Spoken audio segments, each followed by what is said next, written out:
Hi, my name is Gerhard Schwander with Selling Power TV.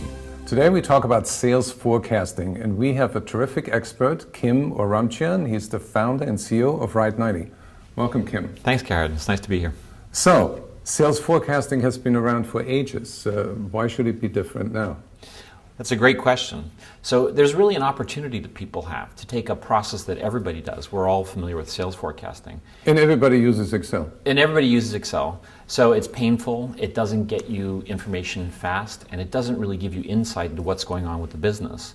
And especially in today's environment where getting a clear idea of what's happening is really so important, and being able to understand the dynamics of what's in the forecast, there's really this opportunity to not only make the process better, to get more information, to get it quicker, but then also be able to understand what's happening inside that forecast, to be able to see what's changing and why, and be able to see the trends. So it sounds like that you give your customers the ability to see a lot further and get results faster. That's right. To see with more detail further out and to be able to have a more comprehensive view of the business and understand the dynamics of the business. And how does the process work?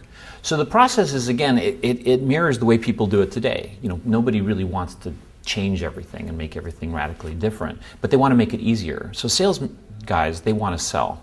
VPs of sales want their sales guys to be out selling. Right. And so the first thing is, how do you get more information from the sales guys and give them more time back to sell?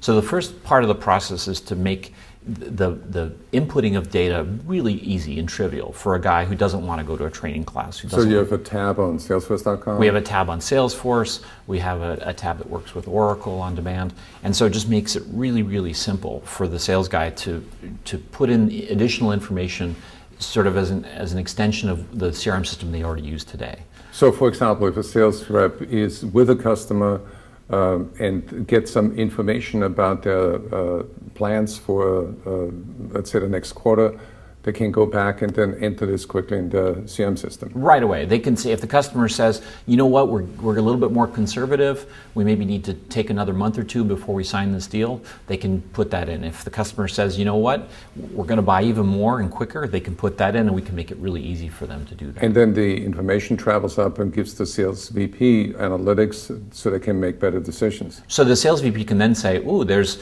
one customer who's gotten better, but look, there's a trend.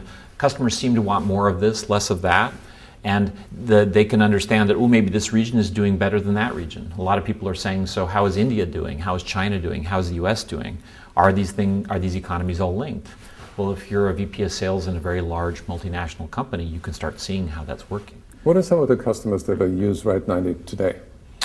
Some of the customers are people like Sharp, so your BlackBerry, the screen in that BlackBerry is forecast in Right90, your iPhone. Folks like that. Some computer systems companies. We have a footwear manufacturer.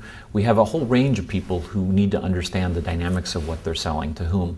We also have increasingly software companies, some media companies, folks like that. What kind of stories do you get from those people? So one of our customers, they use contract manufacturers. They use large contract manufacturers and small ones.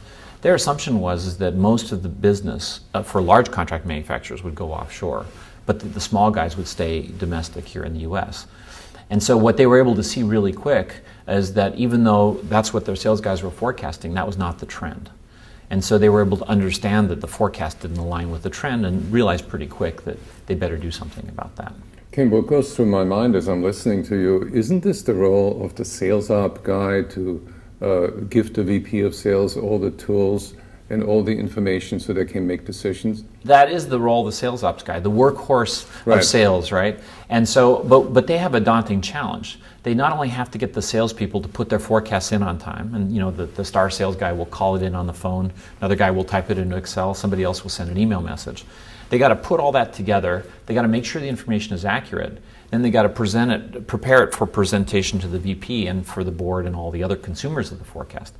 It doesn't leave them a lot of time for analysis.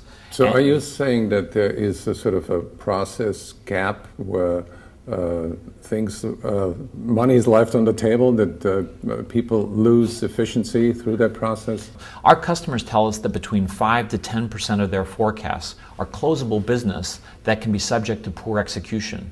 And so if you think about it in this environment, every deal, every piece of forecastable business that you could close, you need to close. And so what we do is we enable finance and the fulfillment operations, the internal execution groups, to understand what sales is trying to accomplish and make sure that they align with that so that that business doesn't slip through your fingers.